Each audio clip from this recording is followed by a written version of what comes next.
Bismillahirrahmanirrahim. Assalamualaikum warahmatullahi wabarakatuh.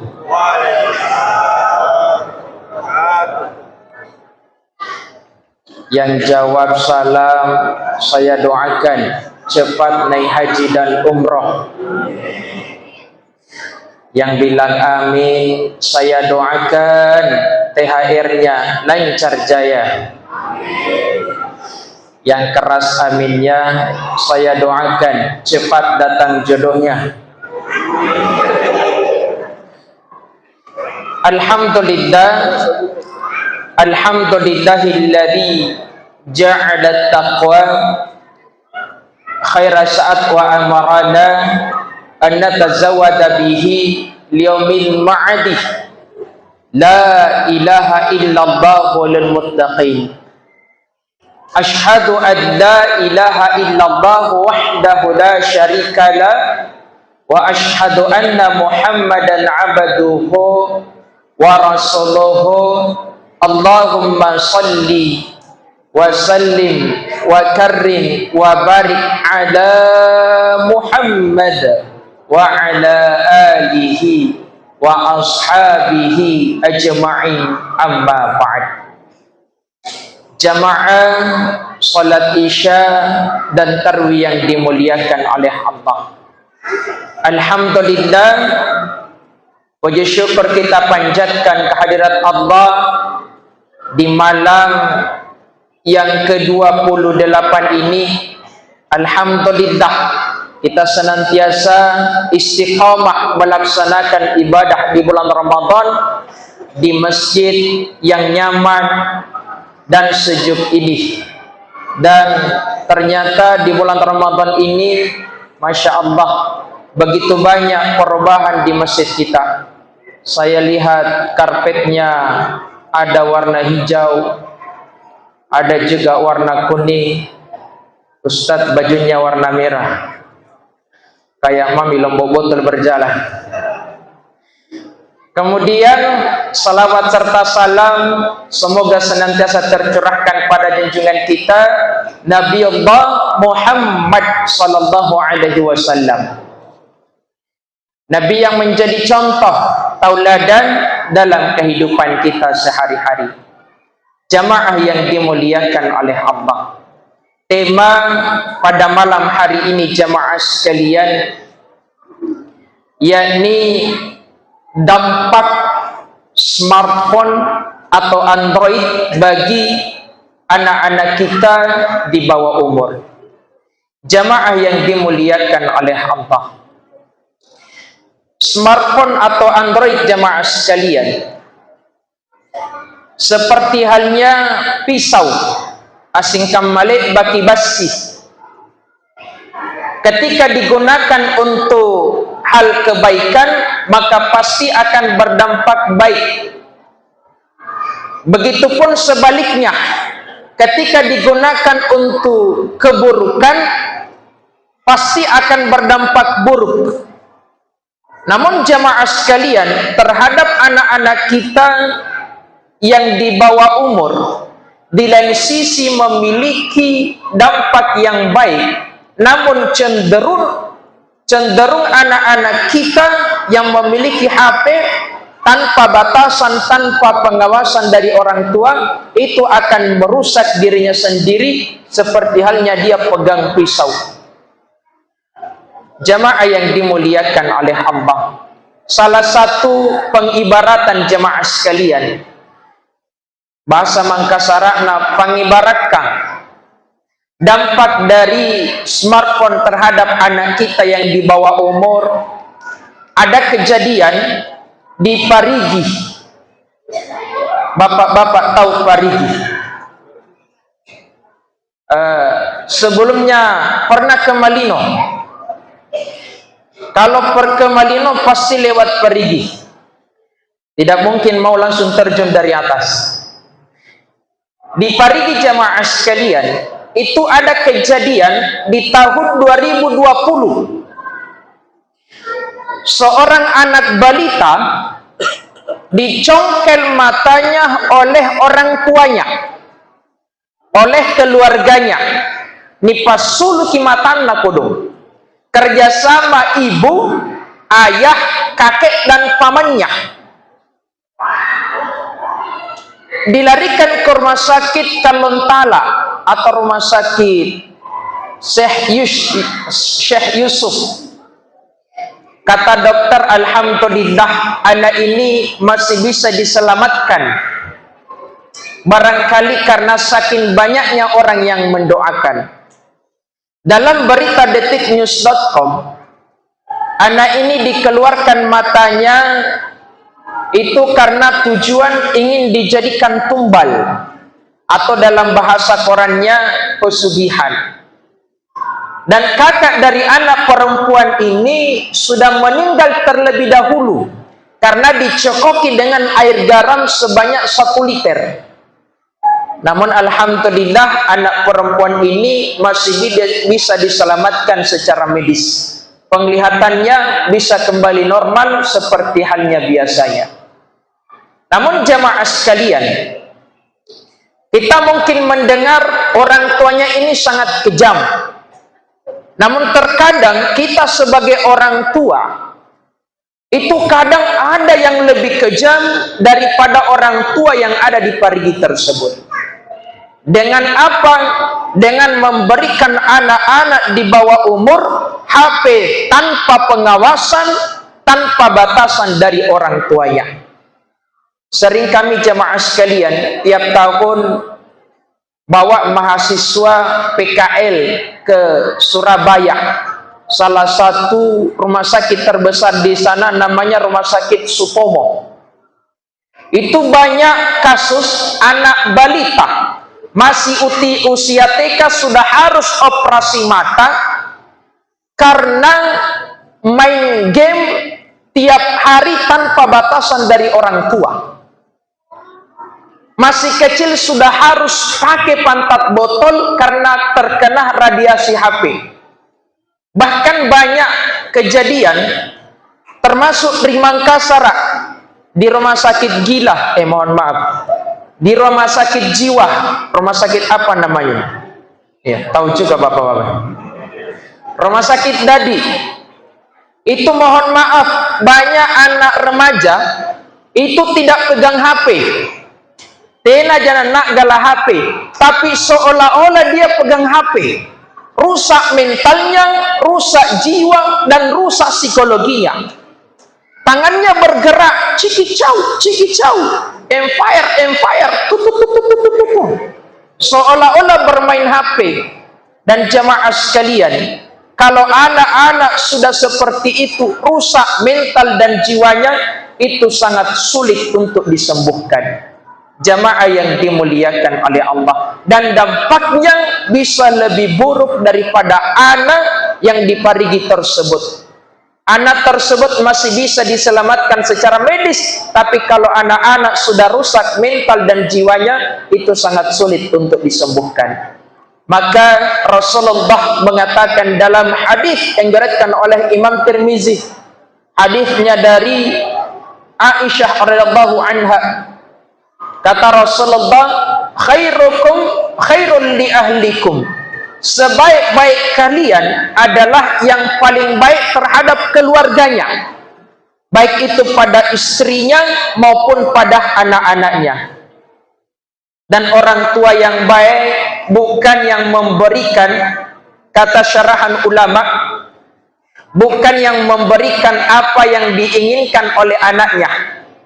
Orang tua yang baik bukan memberikan apa yang dimaui oleh anaknya, tetapi orang tua yang baik yang memberikan apa yang dibutuhkan oleh anak-anaknya. Jamaah yang dimuliakan oleh Allah, perlu kita belajar jamaah sekalian pada negara-negara maju, salah satunya negara tetangga Singapura. Bapak-bapak barangkali pernah banyak yang ke Singapura. Di atasnya sedikit jenis ponto. Di Singapura Pak Bu itu mengeluarkan aturan di negaranya umur anak di bawah 12 tahun itu tidak boleh memiliki HP secara pribadi, tidak boleh pegang HP tanpa batasan dan tanpa pengawasan dari orang tuanya. Bergeser sedikit ke Australia. Australia ini ada kenangan pahit selama Ramadan 51, tapi alhamdulillah terbalaskan kemarin malam. Australia Pak Bu itu mengeluarkan aturan tidak boleh anak-anak memiliki HP sendiri, pegang HP tanpa pengawasan dari orang tua di bawah usia 16 tahun. Bahkan Cina ini dia produksi HP, produsen HP, bikin HP, bahkan menjual sampai di Indonesia. Itu mengeluarkan aturan tidak boleh anak-anak memiliki HP sendiri di bawah usia 18 tahun. Padahal dia bikin HP karena kenapa? Mereka tahu dampak buruk terhadap anak-anaknya. Sementara kita di Indonesia tidak bikin HP, tidak produksi HP, cicil HP banyak, gratis DP. Anak baru lahir deh ada nih HP-nya, HP iPhone 3 ya kamerana, saya 4 kamerana tapi 2 ji berfungsi, bikinan orang Cina, cara dia mantongin tahu Cinanya. Akhirnya anak-anak Pak Bu bolehlah kita lihat sekarang masih kecil sudah jago main HP, game online mulai Free Fire, PUBG, Mobile Legend, COC, Scatter, untuk dapat Big Win, Mega Win, Super. Tahu juga remaja. Dan mohon maaf ternyata yang paling banyak main Scatter, mohon maaf Pak Bu, itu adalah bapak-bapak sama anak muda. Tapi kalau jamaah di Masjid Al-Kautsar tidak ada seperti itu. Di sana di dekat-dekat dari sini. Mohon maaf Pak Ibu, hanya sekedar menyampaikan. Kebetulan direktur kami di kampus itu Wakil Ketua Majelis Ulama Indonesia. Itu Mu'isul telah mengeluarkan fatwa bagi kita yang suka main game seperti itu. Kalau main Scatter baru chipnya kita beli, baru kita putar, banyak dapat kakek merah bukan kakek biru kapat ceki ya. Alias jackpot baru hasilnya jual kiki balukangi, maka jatuh hukum haram, judi, motor, jangan jual kita balukangi. Lebih baik dikasih kah? Adakah sedekah bercanda? Tidak ada namanya sedekah-sedekah seperti itu. Sekali judi tetaplah judi. Jamaah yang dimuliakan oleh Allah.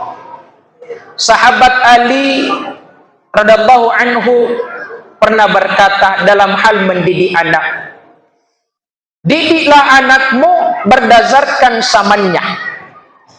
Zaman ini jamaah sekalian, zamannya memang Android, zamannya smartphone, segala lini kehidupan ada sangkut pautnya dengan HP. Maka anak-anak itu sulit untuk dijauhkan dari HP. Maka bukan berarti kita melarang anak-anak untuk pegang HP, tapi setidaknya kita batasi dan kita awasi. Maka teman-teman dokter itu menganjurkan pada kita selaku orang tua, ketika ingin memberikan HP ke anak, minimal ada 5 catatannya. Yang pertama, mohon maaf, anak di bawah usia 2 tahun, anak usia di bawah 2 tahun itu sama sekali tidak boleh pegang HP, karena pasti akan merusak anak kita. Yang kedua, kalau kita mau kasih HP anak, usahakan jangan dia main HP sambil baring atau tertidur. Kenapa? Kalau dia pegang sambil tidur akan semakin dekat dengan matanya dan berpotensi merusak matanya, akan juling. Dan kalau juling itu sulit untuk kembali. Banyak anak-anak kalau kita lihat dia main HP sudah di hidungnya menempel. Yang ketiga, kalau anak main HP, tapi jangan kita berikan di tempat yang gelap. usahakan di tempat yang terang, seperti halnya terangnya masjid kita ini. Yang keempat, anak-anak boleh pegang main HP maksimal 1 jam dalam sehari. Hanya sekedar untuk merefresh, itu pun game harus kita kontrol yang baik, yang positif untuk anak-anak kita. Dan yang kelima, awasi anak-anak kita dalam memegang HP. Mohon maaf, BKKBN, bapak-bapak tahu BKKBN, Badan Koordinasi Keluarga Berencana, itu merilis data 90% lebih anak remaja usia SD bahkan sampai SMP itu sudah bisa mengakses yang namanya film-film dewasa. Dan bahayanya Pak Bu, kalau anak kita sudah terkontaminasi dengan hal yang seperti itu akan merusak konsentrasi belajarnya. Kita belajar pada Imam Asy-Syafi'i dalam kitab I'anatul Talibin. Imam Asy-Syafi'i itu umur 7 tahun sudah hafal Al-Quran 30 juz, bukan kaleng-kaleng ini. 7 tahun itu kelas berapa Pak?